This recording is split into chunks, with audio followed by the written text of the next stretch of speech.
One of the treasured Christmas carols we sing today includes contributions from three gifted individuals who never met and was not even written to be a song about the sacred circumstances surrounding the birth of Jesus.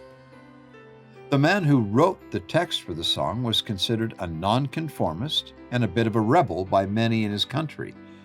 Isaac Watts, 1674 to 1748, was born in Southampton, England, to parents who were dissenters from the Church of England. At an early age, Isaac showed a gift for rhyming and writing. He grew up in a world where music in every church meeting consisted of only psalms from the Old Testament or scriptures put to music. As a young man, he complained to his father of the monotonous hymn singing which people in the congregation did poorly and without feeling. His father challenged him to write something better, and that is exactly what he did. Every week, for 2 years, Isaac Watts wrote a new text for a song. He paraphrased most of the Psalms and also included some of his personal interpretations of the Scriptures.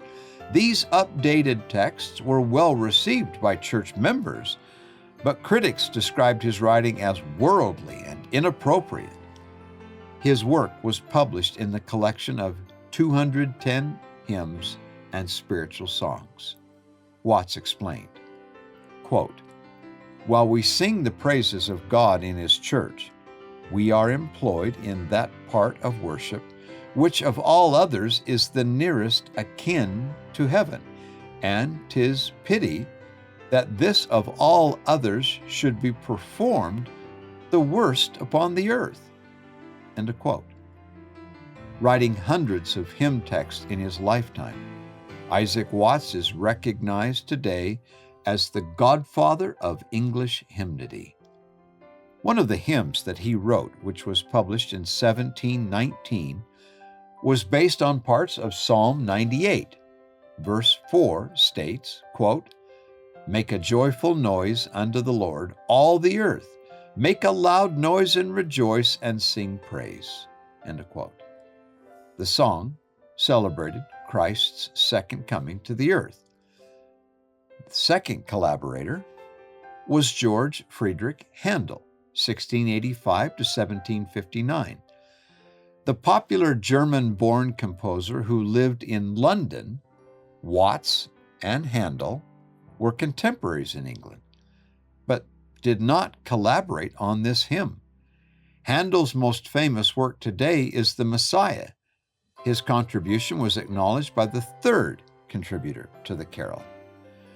Across the Atlantic, in the United States, and more than a century later, an American music director and educator who became known as the father of American church music, Lowell Mason, 1792 to 1872, was writing music and producing books of hymns.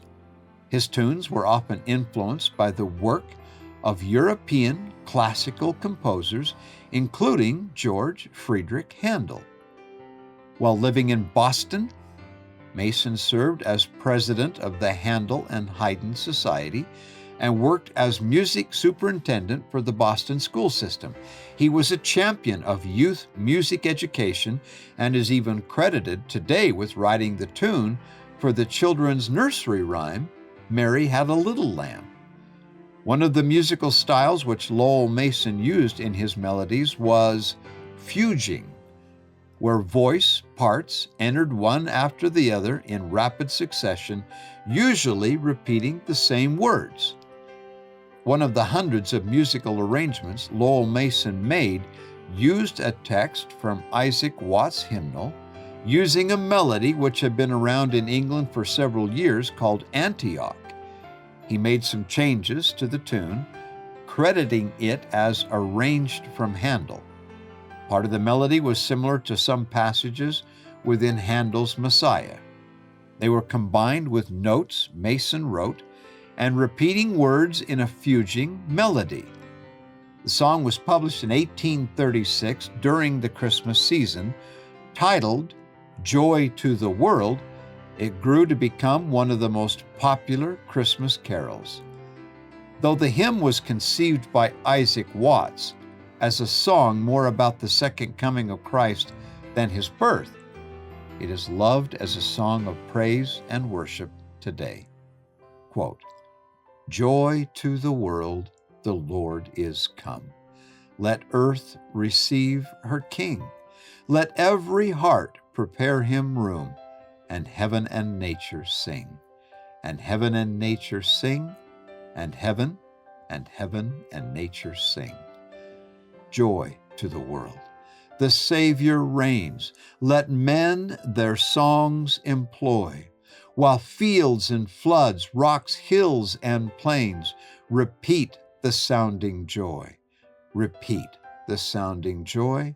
Repeat, repeat the sounding joy. No more let sins and sorrow grow, nor thorns infest the ground.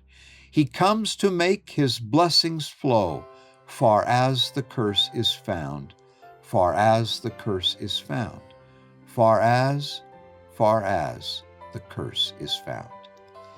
He rules the world with truth and grace, and makes the nations prove the glories of his righteousness and wonders of his love, and wonders of his love, and wonders of his love."